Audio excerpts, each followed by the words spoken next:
My 9-year-old daughter, Penny, stood at the microphone holding an envelope her father had given her before he died. Dad said to read this if anyone disrespected Mom, she announced, staring directly at my ex-mother-in-law, Nadine, and my former best friend, Bridget. The champagne glass in Nadine's hand started trembling, and that's when I knew Trevor had planned something from beyond the grave. Let me back up for just a second because you need to understand who these people are. I'm Rachel, 38 years old, and I've been raising my daughter alone for the past 5 years while running a wedding planning business that my ex-mother-in-law tried to destroy. The elderly woman currently glaring at my daughter is Nadine, who owns half of Charleston's real estate and never forgave me for marrying her precious son Trevor without her permission. Standing beside her, looking like she'd rather be anywhere else, is Bridget, who used to be my best friend until she started spreading rumors that I'd murdered my husband for insurance money.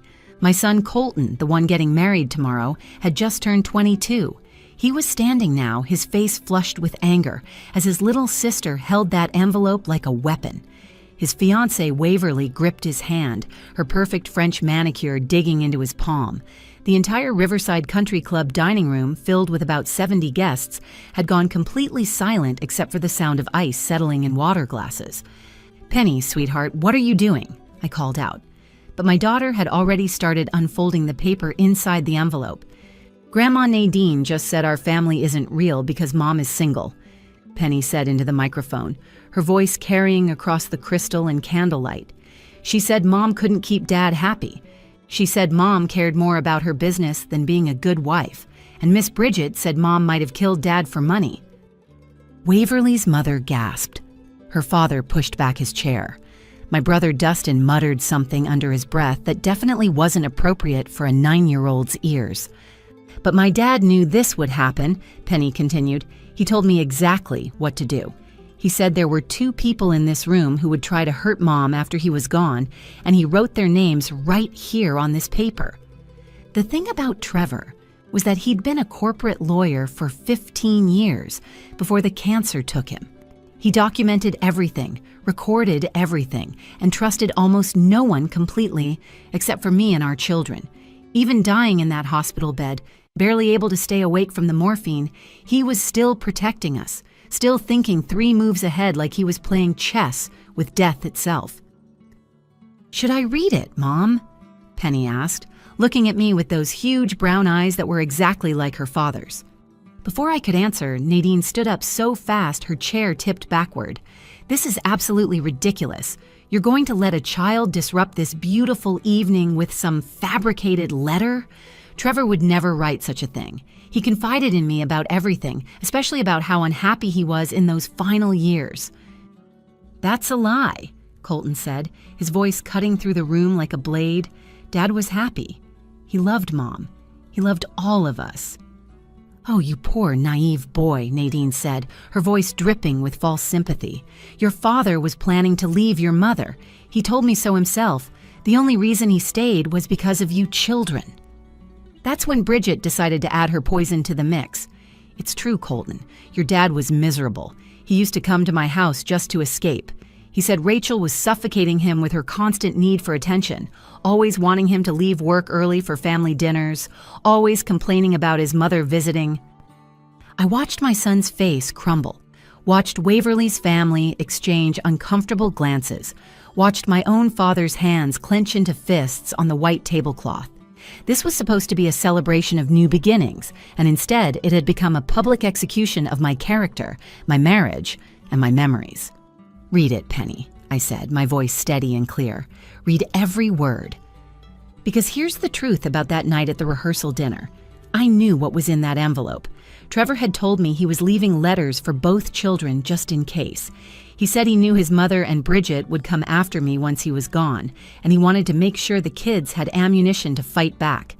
I just never imagined my 9-year-old would have to use it at her brother's rehearsal dinner in front of everyone we knew, with Nadine's society friends recording everything on their phones.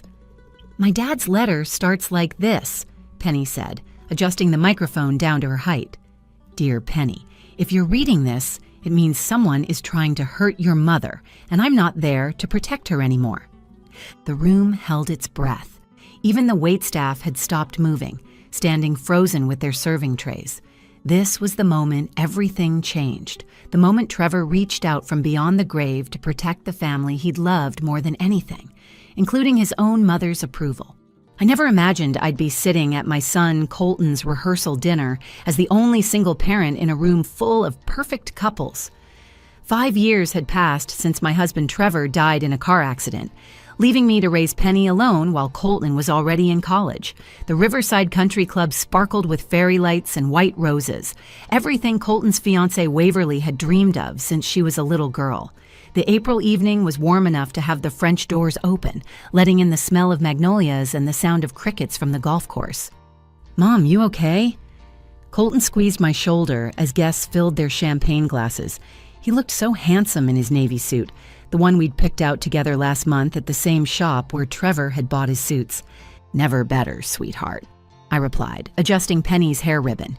She'd insisted on wearing the same purple dress she'd worn to her spring recital, the one where she'd played Mozart and forgotten the middle section but kept going anyway, making up her own melody that somehow sounded even better. The room buzzed with Waverly's family from Connecticut, all old money and perfect manners. Her mother wore pearls that had been in their family for 4 generations. Her father owned 3 yacht clubs and had already offered to sponsor Colton's application to the Hartford Business Club. They were lovely people, genuinely warm despite their wealth, and they'd welcomed me with open arms from the moment Colton had introduced us. My side of the room was smaller, but no less loving. My brother Dustin had driven down from Richmond with his partner Antonio, both of them already slightly tipsy from the cocktail hour. My father Raymond sat next to them, wearing the same suit he'd worn to my wedding 23 years ago, still fitting him perfectly because he walked 5 miles every morning, rain or shine. A handful of cousins filled out our tables, along with my friend Melanie, who'd stood by me through everything. "Penny, stop fidgeting with your pocket," I whispered as she kept touching something inside her dress. "I'm just making sure it's still there," she whispered back. "Making sure what's still there?" Before she could answer, Nadine swept into the room like she was walking a red carpet. She wore a black evening gown that probably cost more than my car, diamonds dripping from her ears and neck like frozen waterfalls. Her silver hair was styled in a perfect chignon that hadn't moved despite the humidity. She commanded attention the way she always had, the way that had made Trevor spend most of his childhood trying to earn her approval and most of his adulthood trying to escape it. "There's my grandson," she announced, embracing Colton stiffly, careful not to smudge her lipstick. She turned to Waverly with a smile that didn't reach her eyes. "And the beautiful bride. Dear, you must tell me where you found that dress. It's almost as lovely as the one I'd picked out for Trevor's first engagement." Colton's jaw tightened.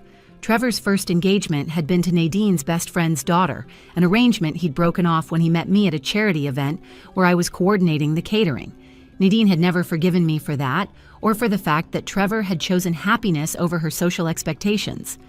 "Mrs. Morrison," Waverly said carefully, because she'd learned quickly that Nadine hated being called grandma by anyone except blood relatives. "How nice that you could make it." "Well, someone has to represent Trevor's memory properly," Nadine said, her gaze sliding to me with practiced disdain. "Some of us understand the importance of family legacy." I focused on my breathing, the way my therapist had taught me. In for 4, hold for 4, out for 4. I'd gotten good at managing Nadine's barbs over the years, but tonight felt different. There was something predatory in her movements, like a cat who'd already caught the mouse, but wanted to play with it first. The dinner bell rang and we all took our seats. The seating chart had been a nightmare to arrange, trying to keep Nadine far enough from me to prevent bloodshed, but close enough that it wouldn't look obvious. She ended up 3 tables away, holding court with Waverly's great-aunt and uncle, already telling them about her charitable foundation and her box seats at the symphony. That's when Bridget arrived, 40 minutes late as always, making an entrance in a red dress that was definitely too revealing for a rehearsal dinner. Her blonde hair was freshly highlighted, her tan spray perfect, her smile as fake as the designer bag she was carrying. We hadn't spoken in 3 years, not since I'd discovered she'd been calling Trevor's life insurance company, suggesting they investigate his death more thoroughly. "So sorry I'm late." she announced to no one in particular, sliding into her seat at a table with some of Waverly's cousins. Traffic was absolutely horrible. There was no traffic on a Thursday night in Charleston, but Bridget had never met a truth she couldn't improve with fiction. She caught my eye across the room and raised her champagne glass in a mock toast, that same smile she'd worn when she'd testified at the insurance hearing, suggesting that maybe I'd been having an affair, maybe I'd wanted Trevor gone, maybe the loving marriage everyone thought we had was just an elaborate performance. The truth was that Trevor and I had fought sometimes, like all couples do. We'd argued about money when the business was starting, about his mother's constant interference, about whether Penny should learn violin or piano. But we'd also slow danced in the kitchen while dinner burned, left each other notes in ridiculous places, and stayed up until 3 a.m, talking about everything and nothing. The truth was that I'd loved him with every cell in my body, and losing him had nearly killed me too. "Ladies and gentlemen," the club's event coordinator announced, "dinner is served." The dinner progressed smoothly through the first 2 courses. Waverly's father spoke beautifully about unity and love, sharing a story about how his parents had weathered 50 years of marriage by never going to bed angry. My brother Dustin made everyone laugh with his tale of teenage Colton trying to impress a girl by cooking dinner and nearly burning down my kitchen. Even Waverly's grandmother, 93 and sharp as a tack, stood up to welcome Colton to their family with genuine warmth that made my eyes water. Then Nadine stood, tapping her champagne glass with her massive emerald ring, the one Trevor's father had given her before he died. The sound cut through the pleasant chatter like a knife through silk. "I'd like to say something about family values," she began, her voice carrying that special tone she reserved for public humiliation disguised as concern.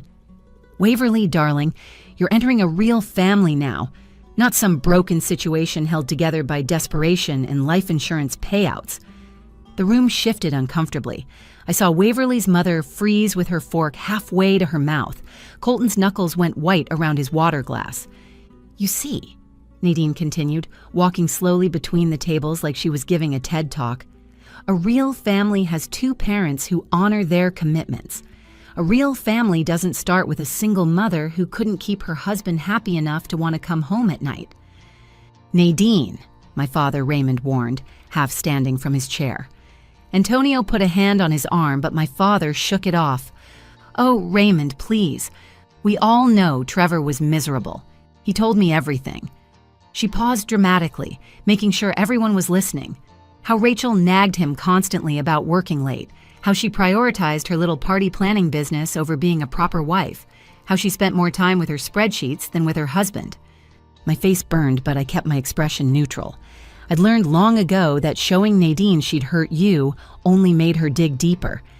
"That's not true," Colton said, starting to stand, but Waverly pulled him back down. "Isn't it?" Nadine asked, her penciled eyebrows rising. "Your father came to my house every Sunday for the last year of his life, just to escape. He'd sit in my library and tell me how trapped he felt, how he'd made a mistake marrying outside his social circle, how he wished he'd listened to me from the beginning." This was a lie so bold it took my breath away. Trevor had gone to his mother's house on Sundays, yes, but only because she'd threatened to write him out of the will if he didn't. He'd come home afterward exhausted and angry, needing 2 scotches and a long walk to shake off whatever poison she'd poured in his ears. And after he died, well, Nadine glanced meaningfully at Bridget. "Some of us know the truth about that insurance money. $2 million is quite a motivation, isn't it, Rachel?" Bridget stood up then, as if they'd rehearsed this. The investigator I spoke to said the brake lines were suspicious. There was evidence of tampering, but somehow the case was closed so quickly, almost like someone had connections in the police department.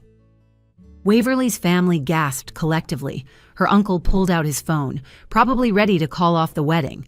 Her mother covered her mouth with both hands. "That's enough!" Dustin shouted, jumping to his feet. "You can't just come here and accuse my sister of murder." "I'm not accusing anyone of anything," Bridget said with practiced innocence.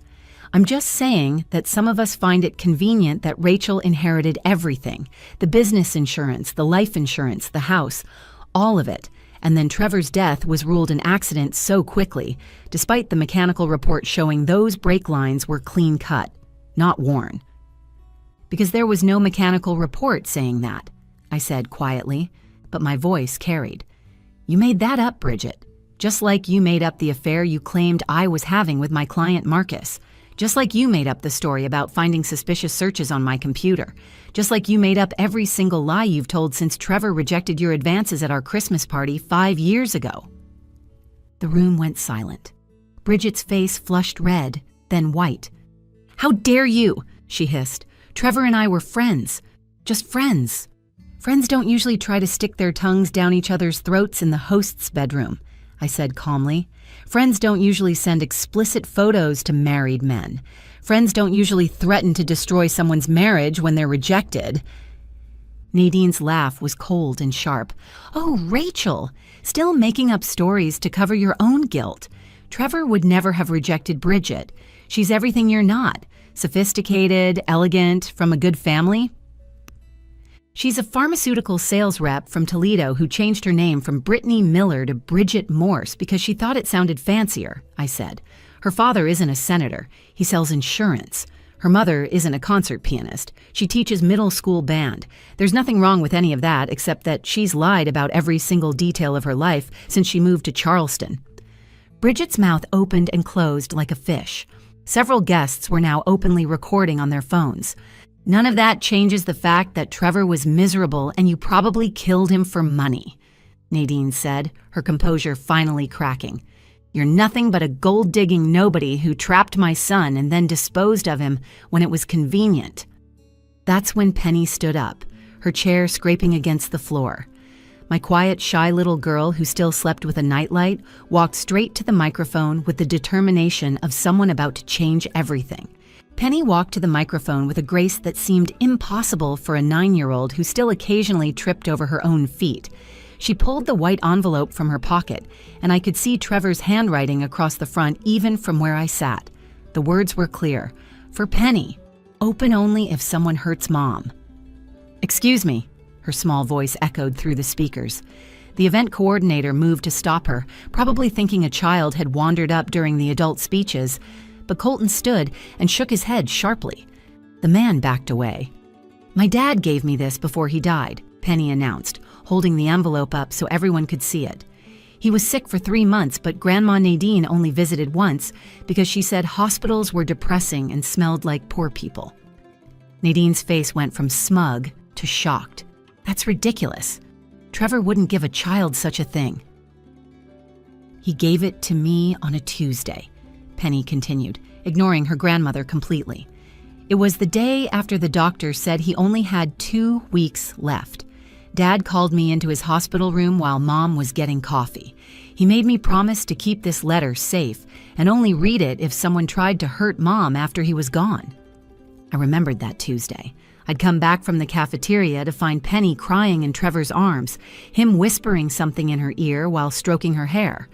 When I'd asked what was wrong, they'd both said it was nothing, just saying goodbye. I'd assumed it was just another heartbreaking moment in a series of heartbreaking moments, not realizing Trevor was still protecting us even as cancer ate away at his body. He said 2 people would try to hurt our family, Penny said, her voice getting stronger. He said they would tell lies about Mom and try to make people think bad things about her. He wrote their names right here on the envelope. She turned the envelope around. In Trevor's shaky handwriting, weakened by medications but still recognizable, were 2 names, Nadine Morrison and Bridget Morse. This is absurd, Bridget called out, but her voice wavered. Anyone could have written that. This is probably something Rachel created herself. Dad knew you'd say that, Penny said, looking directly at Bridget. That's why he had the nurse witness him writing it. Her name is Carmen Valdez, and she works at Charleston Memorial. She took a picture of Dad writing this letter and sent it to his lawyer. Colton moved to stand beside his sister, putting his hand on her shoulder. Read it, Pen. Read every word. But first, Penny said, I want everyone to know something. My dad loved my mom more than anything in the world. He used to wake up early just to make her coffee exactly how she liked it, with 2 sugars and just a tiny bit of cream. He'd leave notes in her lunch bag when she had big events. He'd dance with her in the kitchen when he thought we weren't watching, but we always were.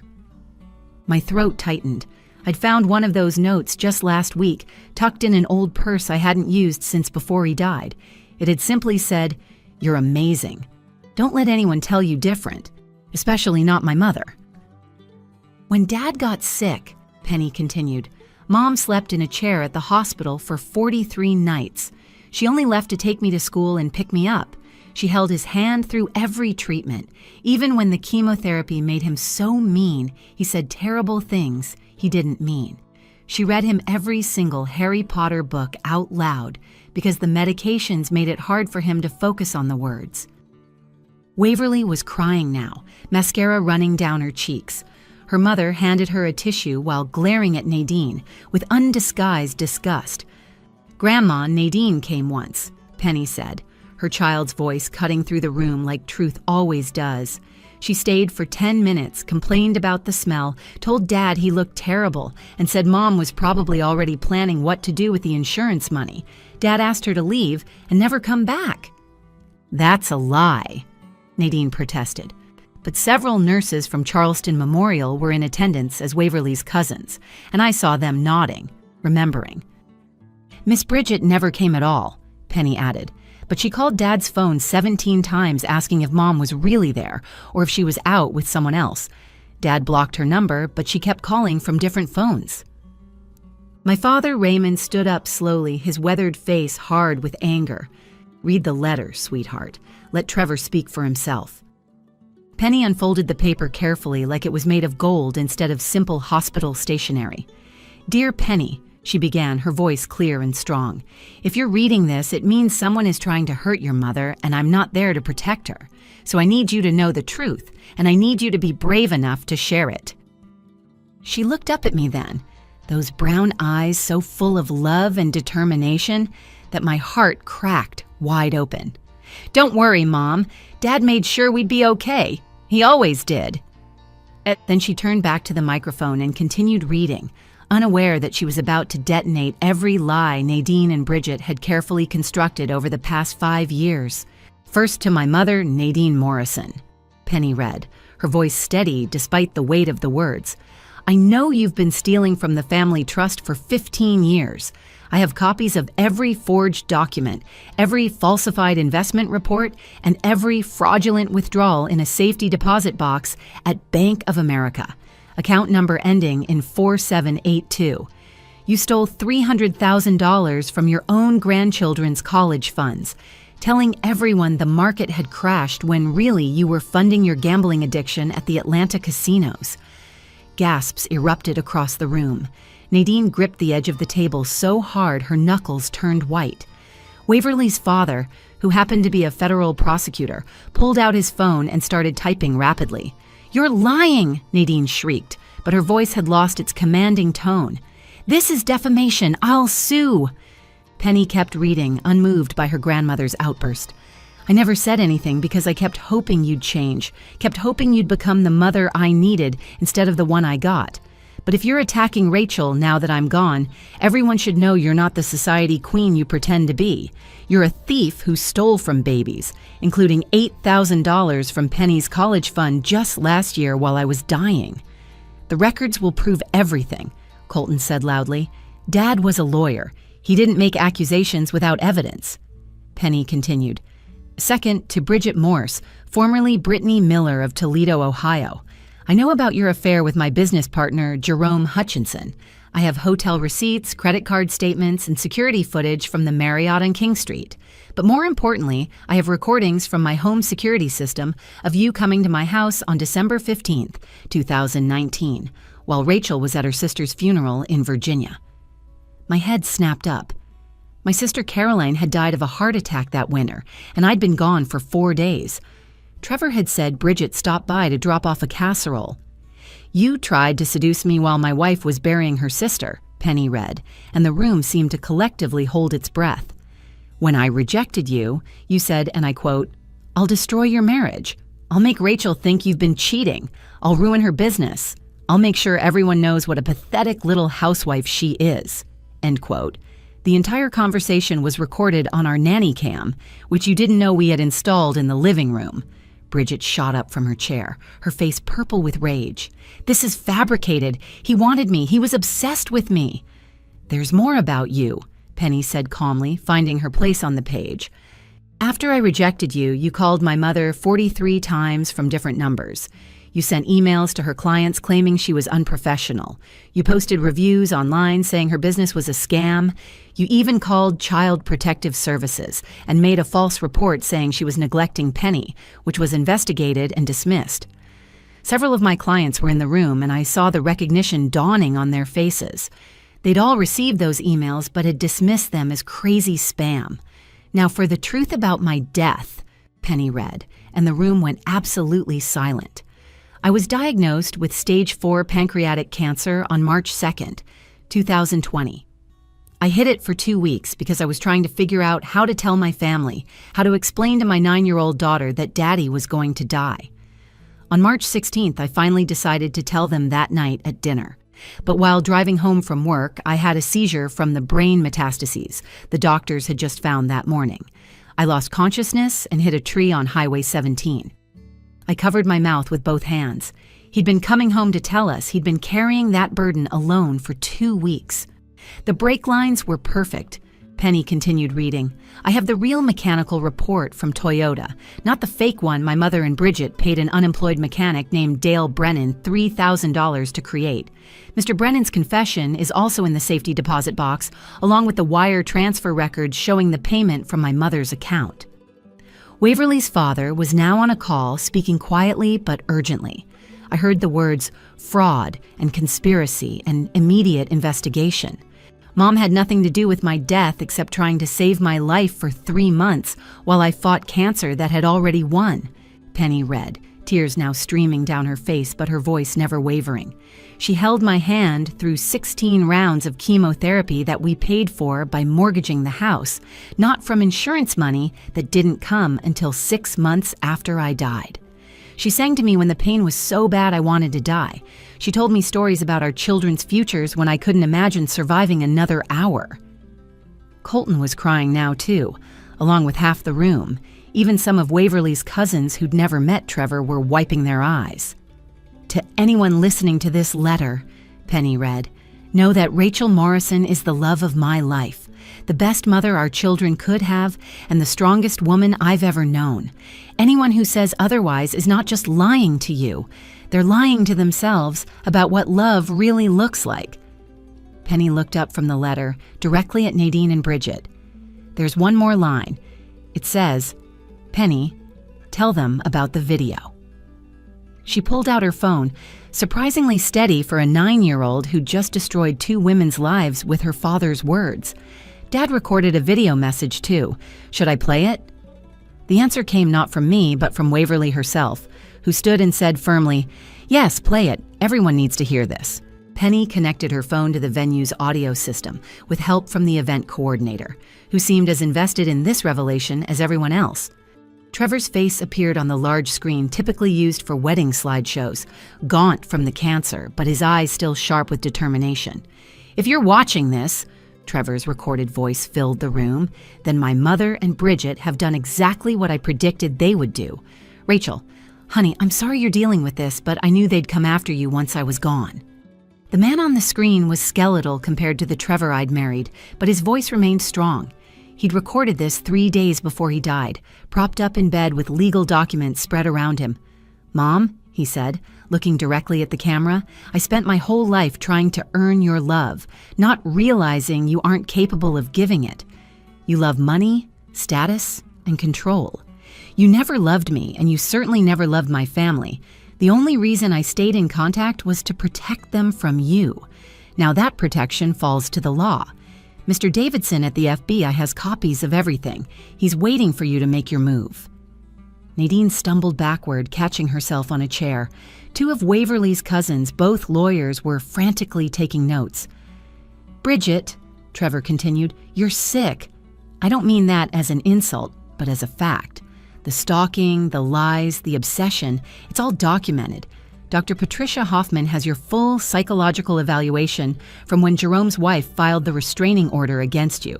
Yeah, I know about that too. The video Trevor held up a manila folder.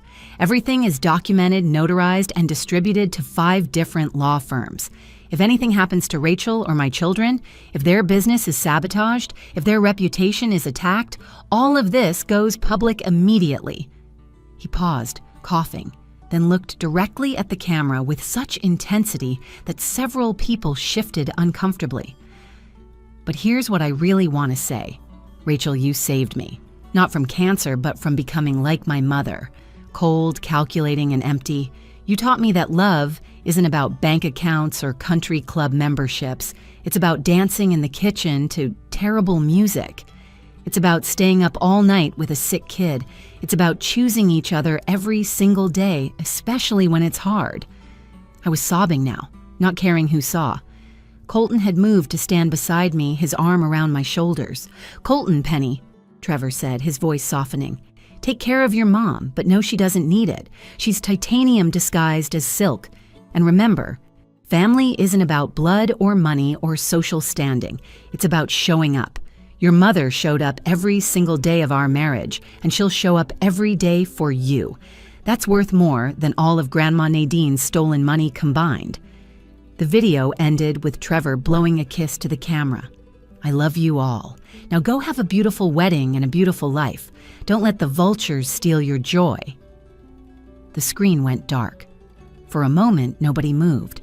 Then Waverly's father stood and began slowly clapping. One by one, everyone joined in until the room thundered with applause. Not for the drama, but for Trevor's final act of love and protection. Nadine tried to leave quietly, but 2 security guards blocked her path. "Ma'am," one said, "the police are on their way. Mr. Blackstone called them." He nodded toward Waverly's father. "This is ridiculous," Nadine sputtered, but her society friends were already backing away from her, their faces masks of disgust and shock. Bridget had disappeared, probably fleeing when she realized the legal implications of what had been revealed. We'd later learn she'd moved back to Toledo within a week, her fake life in Charleston completely destroyed.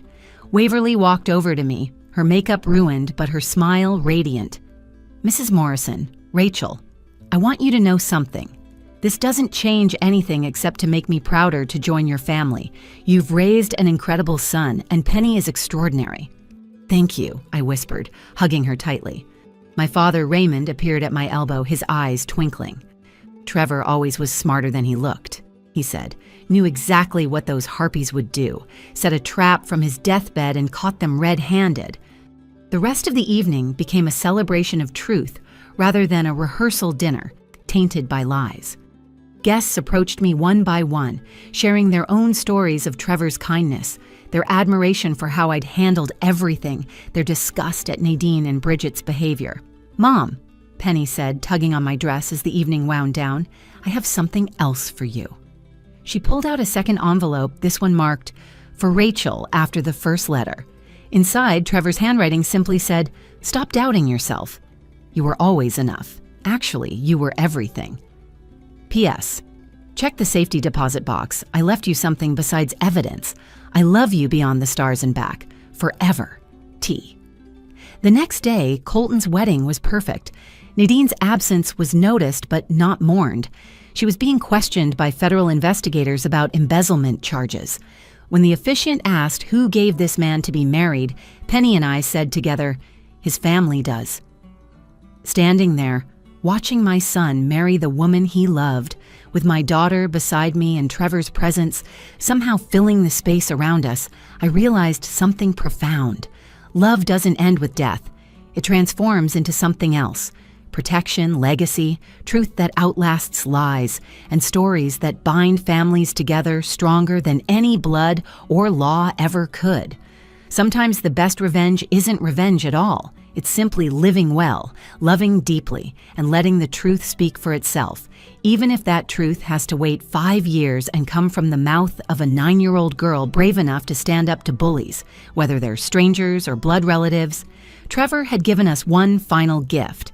Not just justice, but freedom from ever having to defend our love again. The truth had set us free, delivered in a child's voice, powered by a father's love, and witnessed by everyone who mattered. As Colton and Waverly danced their first dance, Penny looked up at me. "Mom, do you think Dad can see us?" I smoothed her hair, the same gesture Trevor had done 1,000 times. "I know he can, baby, and he's probably laughing at how his mother's mascara ran when the police showed up." She giggled, and in that moment, surrounded by real family and true friends, I felt Trevor's presence as clearly as if he were standing beside us, finally at peace, knowing his family was safe, loved, and free. If you enjoyed this story about truth triumphing over lies and a father's love protecting his family even from beyond, please like this video and share it with someone who needs to hear that real love always wins. Have you ever had someone try to destroy your reputation with lies? How did the truth finally come out? Share your story in the comments below. I read every single one. And don't forget to subscribe to our channel for more powerful stories about families who refuse to be broken, love that transcends death, and the moment when victims become victors. Hit that notification bell so you never miss a story that might just change your perspective on what family really means. Until next time, remember, sometimes the quietest voice in the room carries the most powerful truth.